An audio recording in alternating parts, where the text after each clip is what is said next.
It's unbelievable. Before we jump into anything else, how about this? Brazil. Here's Clark. Wow! You from beyond the logo! What if the most talked about rookie in basketball history is already reshaping an entire league before even tipping off her first official game? That's exactly what's happening with Caitlin Clark, the sharpshooter from Iowa whose arrival has sent broadcast deals, ticket prices, and fan excitement soaring. Blink, and you might miss another record shattered. Look away, and you'll hear the excuses trying to explain it all away. But keep watching, and you'll witness a story far bigger than just a single jumper from the logo. The fever destroyed the Brazilian national team.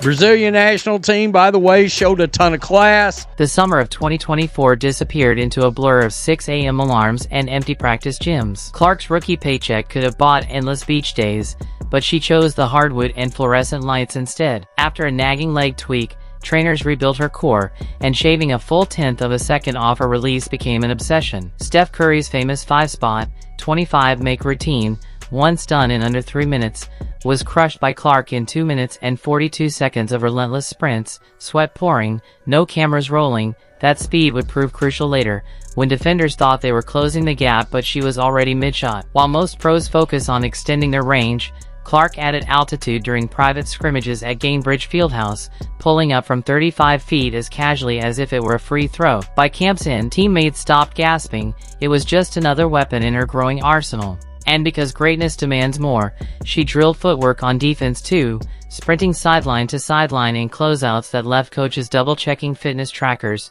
This quiet, relentless work produced loud results, but training camp whispers only travel so far. The real test was a homecoming, set against a crowd so loud it could shake memories loose, the calm before the storm. In early May, every hotel within 20 miles of Iowa City sold out in 48 hours. Carver Hawkeye Arena's resale market exploded.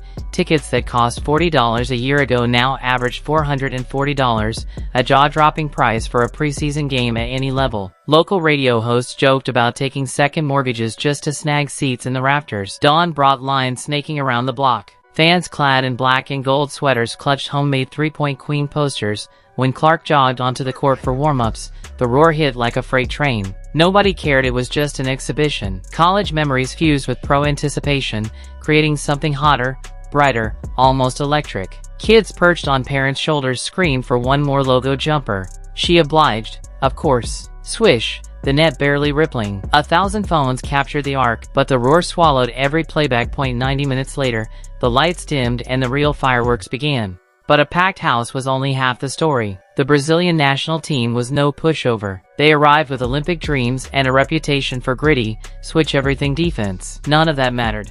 Brazil, their coaching, had no answer whatsoever for Caitlin Clark. From the opening tap, the fever ran them ragged. Clark's first touch hesitation, left crossover right, one-step clearance ended with a 31-foot dagger that froze the scoreboard operator. 12 seconds and Iowa lost its mind by halftime. The lead was 30. By the final buzzer, it was 64. To the best of their ability, and they could not do anything to stop her. They couldn't do anything not only to stop her, to stop the team when she was on the floor. Clark racked up 16 points in just 18 minutes. The stat that truly stood out was her plus-minus of plus 45. Brazil's coach admitted, "We threw every coverage we knew at her, and she shot right over it." The opposing players showed no bitterness, waiting patiently after the final horn to get Clark's autograph. Meanwhile, outside voices scrambled to rewrite the narrative, and that's when the story took a sharper turn. Enter Roberto Rodriguez, a seasoned reporter known for spicy takes. Within an hour of the final buzzer, he posted a thread blaming Brazil's loss on jet lag, early morning bus rides, and confusing logistics. The internet was quick to pounce. One reply read, "Funny, they looked wide awake when they were dancing during warm-ups." Another quipped, "Indiana played an overtime game yesterday. Shouldn't they be the tired ones?" By midnight, #NoExcuses was trending nationwide. Rodriguez doubled down, accusing critics of xenophobia and questioning Clark's fan base's intelligence, only pouring more fuel on the fire. By dawn, sports talk shows across the country were dissecting the excuse rather than the game. The louder the dismissal, the more viral Clark's highlights became, splitting a double team, firing a left-hand bullet pass to Aaliyah Boston, stepping back into a logo 3, and spinning defenders into confusion. The attempt to diminish her performance only amplified it. Behind the scenes, a different kind of super team was taking shape. Stephanie White returned to the Fever sideline with a clear mission: run and gun, never give defenders a moment to breathe. They nicknamed each other after Avengers characters. Clark was Hawkeye because, well, her aim was deadly and precise. White's playbook resembled a heat map glowing green across half the court. If you hesitate, you sit, she told newcomers. Nobody wants the bench. Media Day felt less like a roster reveal and more like a warning. Boston grinned.